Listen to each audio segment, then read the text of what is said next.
Israel শনিবার রাতে প্রথমবারের মতো ইরানের তেল ও গ্যাস স্থাপনায় হামলা চালায়। বৈশ্বিক পেট্রোলিয়াম শিল্পের উপর এর তীব্র প্রভাব পড়তে পারে বলে মনে করছেন বিশ্লেষকরা।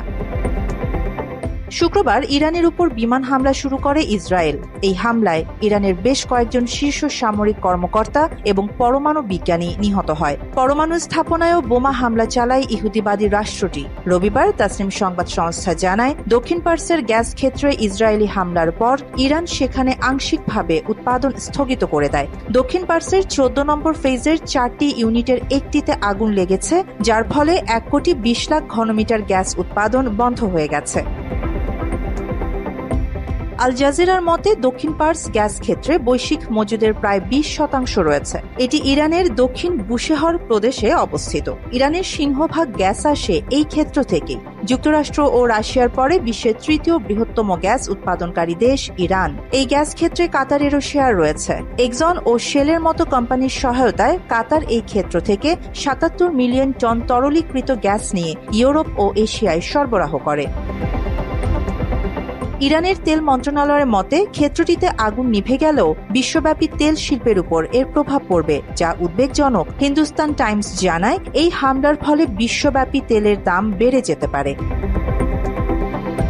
রিস্টার্ট এনার্জির বিশ্লেষক জর্জ লিওন ব্লুমবার্গের একটি প্রতিবেদনে একে উল্লেখযোগ্য বৃদ্ধি বলে অভিহিত করেছেন। তিনি বলেন, আপকাইকের পর তেল ও গ্যাস অবকাঠামোর উপর এটি সম্ভবত সবচেয়ে ভয়াবহ হামলা। 2019 সালের হামলার কথা উল্লেখ করে সৌদি আরবের অন্যতম প্রধান তেল প্রক্রিয়াকরণ কেন্দ্র আপকাইকের উপর 2019 সালে হওয়া হামলার কথা উল্লেখ করেন তিনি। হামলার পর ওই কেন্দ্রের উৎপাদন সাময়িকভাবে বন্ধ হয়ে যায়।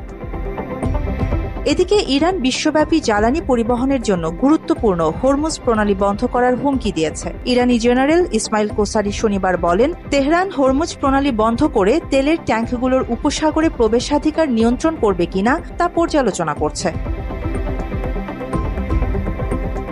সৌদি আরব, সংযুক্ত আরব আমিরাত, কুয়েত, ইরাক ও ইরানের রপ্তানি সহ বিশ্বের প্রায় 20% তেল সরবরাহের এই চ্যানেল ব্যবহার করা হয়। ইসমাইল বলেন, ইরান যদি হরমুজ প্রণালী বন্ধ করে দেয় তাহলে বাজারের প্রতিক্রিয়া আরও তীব্র হতে পারে, যার ফলে দাম ব্যারেল প্রতি $20 বা তারও বেশি বেড়ে যেতে পারে। মাত্র 30% টাকায় জমির মালিক হয়ে নতুন বাংলাদেশের গড়ে তোলার স্বপ্ন দেখা বাংলা বসতি। ন্যাশনাল ইরানিয়ান আমেরিকান কাউন্সিলের সভাপতি জামাল আবদি এই হুমকিকে ইরানের ট্রাম্প কার্ড হিসেবে বর্ণনা করেছেন। তিনি আল জাজিরাকে বলেন, ইসরায়েলের হামলা অব্যাহত থাকলে ইরান সম্ভবত হরমুজ প্রণালী নিয়ে সিদ্ধান্ত নেবে। শুক্রবার ইসরায়েলের ইরানে হামলা এবং তেহরানের পাল্টা হামলার পর তেলের দাম জানুয়ারির পর সর্বোচ্চ 13% বৃদ্ধি পায়। যদিও ইসরায়েলের হামলার পর প্রথম দিনেই ইরানের তেল ও গ্যাসের দাম কমিয়ে দেয়। ইরান প্রতিদিন 3 মিলিয়ন ব্যারেলেরও বেশি অপরিশোধিত তেল উৎপাদন করে। বিশ্লেষক এবং শিল্পসূত্র জানিয়েছে, সৌদি আরব ও সংযুক্ত আরব আমিরাতই একমাত্র ওপেক সদস্য যারা দ্রুত উৎপাদন বাড়াতে সক্ষম এবং প্রায় 35 লাখ ব্যারেল বেশি পাম্প করতে পারে। ওপেক প্লাসের মধ্যে দ্বিতীয় বৃহত্তম উৎপাদক রাশিয়া দাবি করেছে যে তারা প্রতিদিন 1,20,00,000 ব্যারেল উৎপাদন করতে পারবে। তবে জেপি মর্গানের অনুমান, মস্কো আগামী 3 মাসে প্রতিদিন মাত্র 2.5 লাখ ব্যারেল উৎপাদন বাড়িয়ে 9.5 লাখ ব্যারেল উৎপাদন করতে পারবে।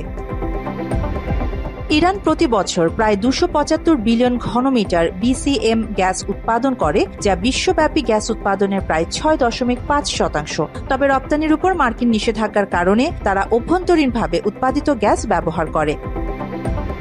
চীন ইরানের তেলের বৃহত্তম আমদানিকারক। হামলা বাড়লে এই প্রক্রিয়াও ব্যাহত হবে। ইরানের পেট্রোলিয়াম মন্ত্রণালয় জানিয়েছে, ইসরায়েলের শাহরান ডিপো এবং ফজর জাম গ্যাস রিফাইনিং কোম্পানিতেও হামলা হয়েছে। ইরানের স্টুডেন্ট নিউজ নেটওয়ার্ক শাহরে শোধনাগারে ইসরায়েলের হামলার কথা অস্বীকার করলেও দাবি করেছে যে এটি এখনো চালু রয়েছে। তারা বলেছে, শোধনাগারের বাইরে একটি জ্বালানি ট্যাঙ্কে আগুন লেগেছে। 11টি ট্যাঙ্কে প্রায় 260 মিলিয়ন লিটার ধারণ ক্ষমতা সম্পন্ন শাহরান তেল ডিপো তেহরানের বৃহত্তম জ্বালানি সংরক্ষণ এবং বিতরণ কেন্দ্রগুলির মধ্যে একটি বলে আল জাজিরা উল্লেখ করেছে। আরিবা জাহান, বাংলা এডিশন।